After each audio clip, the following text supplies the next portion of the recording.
Hasbro Interactive lacked a coherent and coordinated multi-year plan for growth. Strategy, or lack thereof, was a proximal factor in the decline of Hasbro Interactive. Hasbro ultimately lost confidence in Hasbro Interactive because executives felt there was no clear roadmap in place. As Alan Hassenfeld commented, people became bigger than they really were. Strategy was based on ambition and ego, and regrettably, it all imploded. We can define Dussenbury's personality as low in agreeableness, making him a challenger. He is hard-headed and does not accept direction from above. Dussenbury wanted to capitalise product development expenditures, even when division heads did not support the product development spending. As a challenger, he is also interested in acquiring and exercising authority. Dussenbury is also an extrovert, as he is assertive and has strong leadership skills. He is a talented visionary, proficient at activating others' enthusiasm for futuristic ideas. He is also optimistic. He had too strong a belief in too rosy a future. Dussenbury's vision for Hasbro Interactive was fueled by his career ambitions and desire for power. At the same time, because of his positive outlook and hard-headedness, he was unable to recognise that his vision was too ambitious and didn't revise strategy to reflect more realistic goals. Referent power is influence of an individual over others based on a higher level of admiration and respect for the power holder. Herb Baum respected Dussenbury, praising him as a good team leader. Likewise, other senior executives admired Dussenbury as a tremendous visionary, motivator, inspirer, and promoter. Dussenbury therefore possessed a great deal of referent power. The way that Dussenbury was able to promote his vision and get the support that he needed exemplifies this power. Therefore, no one challenged Dussenbury's leadership. Hasbro Interactive was allowed to operate without interference from Hasbro. Dussenbury was afforded too much trust and too much leeway in establishing his hubristic vision for Hasbro Interactive. Power dynamics also undermined the new financial systems that Jackie Dyer implemented. Due to Dussenbury's low agreeableness, he was intent on exercising power and furthering personal career goals. He perceived Dyer as a threat to his power, and he acted to undermine her authority. Dussenbury described Dyer as a divisive influence. His team readily accepted this attitude due to his strong referent power. This resistance hindered strategic planning at Hasbro Interactive, keeping financial planning and budgeting processes at the back of the envelope. For Tom, it was easy to think about his vision for Hasbro Interactive, but difficult to set specific goals and realistic targets to achieve this vision. Strategy was based on ambition rather than a multi-year plan that established the total investment required to reach profitability.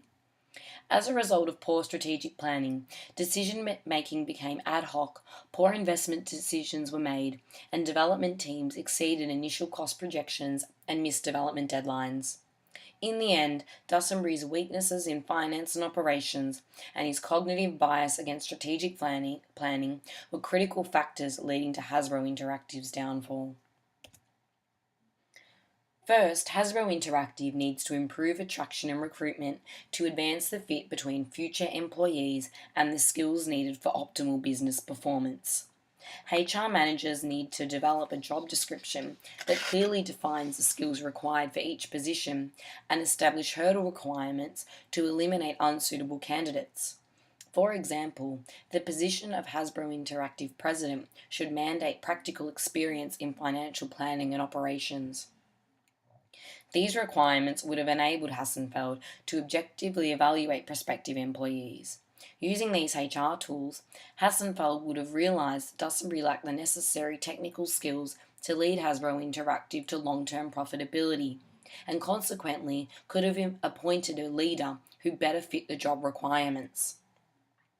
Secondly, Hasbro Interactive should implement training and development to change behaviour by improving the skills of employees. For example, Hasbro could train employees on how to use financial reporting software to better enable product developers to monitor spending and stick to development budgets. Development programs can also be used to upskill division heads in financial planning and operations. At Hasbro Interactive, employees were overly ambitious and engaged in unethical behaviour. Investment and losses were equated, and as a result, Hasbro Interactive became trapped in a deadly spiral of overspending. Numerous investments were made without calculating the risks. Greed and hubris became the mentality, rather than innovation and creativity.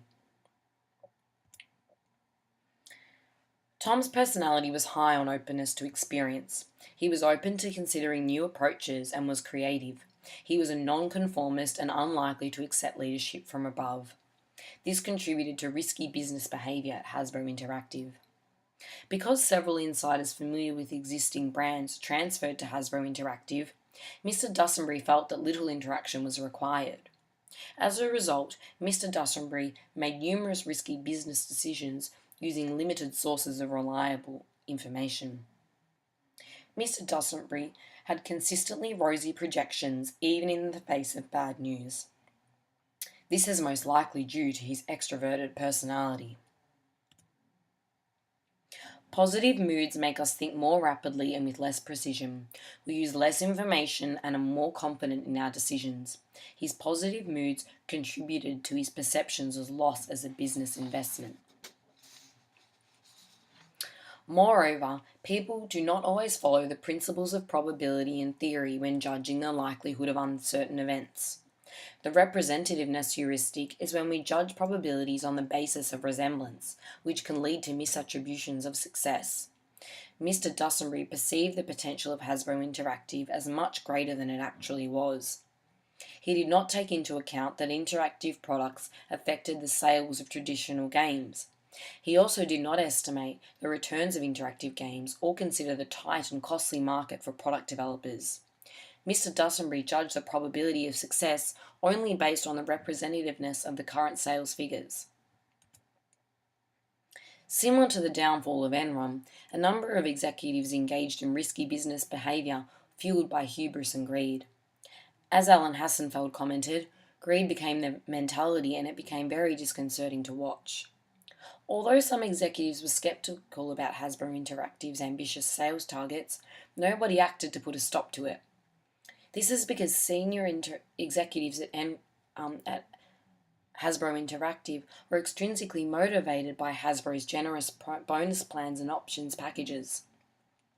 But the organisational culture at Hasbro Interactive was one centred on innovation and creativity. Extrinsic motivation has been found to undermine the creative process by reducing intrinsic motivation. Thus, the extrinsic reward system at Hasbro Interactive did not support the desired organisational culture. Organisational culture is an important social factor for maintaining commitment and focus in an organisation. The crumbling culture led to a number of failed business operations and was a contributing factor to Hasbro Interactive's downfall. First, Hasbro Interactive needs to modify employee behaviour by changing the reward system. Hasbro Interactive is a business centred on innovation and creativity. Therefore, employees shouldn't be extrinsically rewarded for their performance. Rather, the focus should be on intrinsic rewards like job empowerment and work flexibility, where employees are allocated 15% of working hours to work on personal projects, similar to the working arrangements implemented at 3M and Google. Employees could also be rewarded with development opportunities. Changing the reward system can change the organisational culture, refocusing it on innovation and creativity. Second, Hasbro Interactive needs to modify workplace experience by implementing reporting structures. There was limited structure at Hasbro Interactive, and often Mr. Dussenbury made decisions with limited input from other business sectors. By implementing reporting structures, management can better control business risks. Formal reporting structures allows for supervision of investments and closer monitoring of finances. For example, the HR manager could require that the head of Hasbro Interactive needs to report to the CFO before making any new investments. The head of Hasbro Interactive may also be required to report to the marketing manager before launching any new products.